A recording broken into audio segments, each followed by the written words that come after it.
I'm Eddie Muller, and you do not need to adjust your TV. This week, Noir Alley is in a tiny clapboard town baking under a blinding sun somewhere between Phoenix and Los Angeles. The place is so small the train only passes through. It never stops. Until today.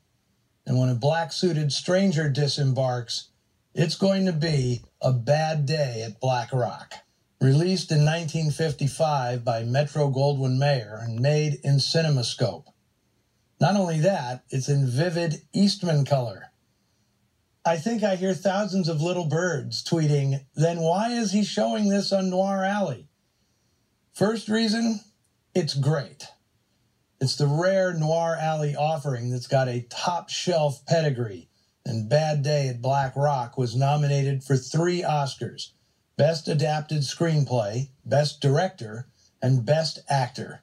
Secondly, it's a unique genre hybrid. It does have a few elements that could be considered noir, but it's much more of a Western, albeit one set in 1945. The date is significant because it's also something of a war movie, or at least the recently concluded war looms over the story like an atomic cloud. That's why I chose to show it this Memorial Day weekend. In addition, it's a message picture, although that card doesn't get played until late in the game.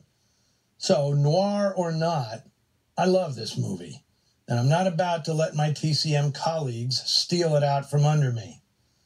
The origin of the film is a story by Howard Breslin called Bad Day in Honda, published in a 1946 issue of American Magazine.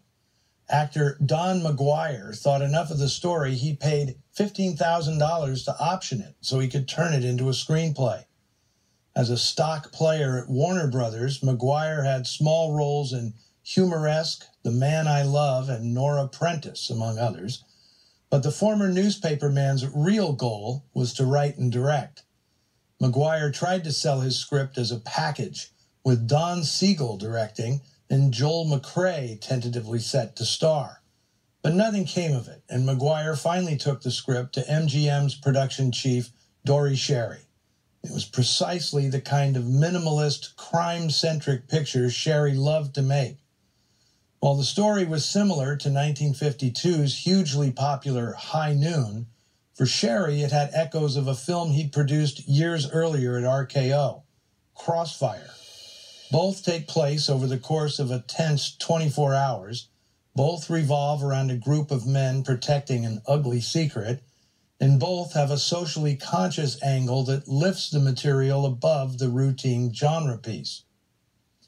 Sherry bought McGuire's script, but hired Millard Kaufman to rewrite it. MGM's Charles Schnee was assigned to produce, and Richard Brooks was hired to direct.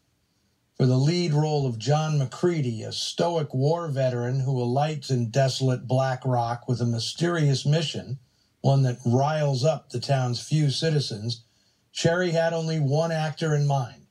The only problem was, Spencer Tracy hated the script. He felt the role lacked character, especially since McCready was a man of few words.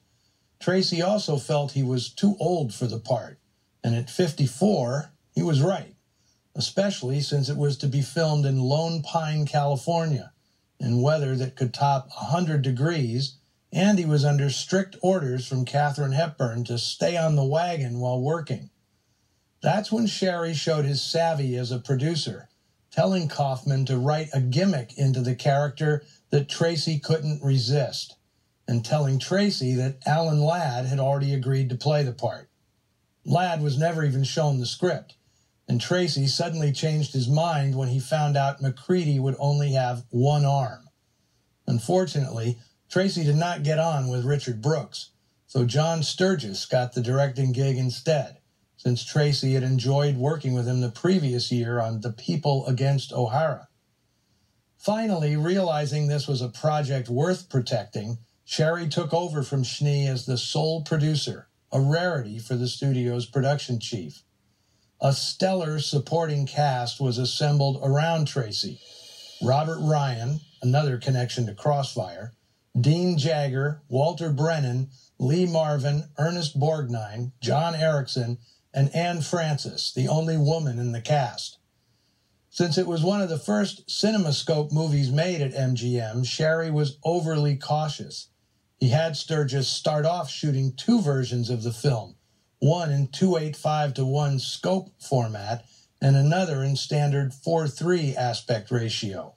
The latter has been lost to time because the widescreen imagery created by DP William Muller is nothing short of spectacular. Back in 1955, this was something you could not watch on your living room TV. Today, however, is your lucky day. You can see it letterboxed on TCM. Noir or not, Noir Alley is proud to present Bad Day at Black Rock.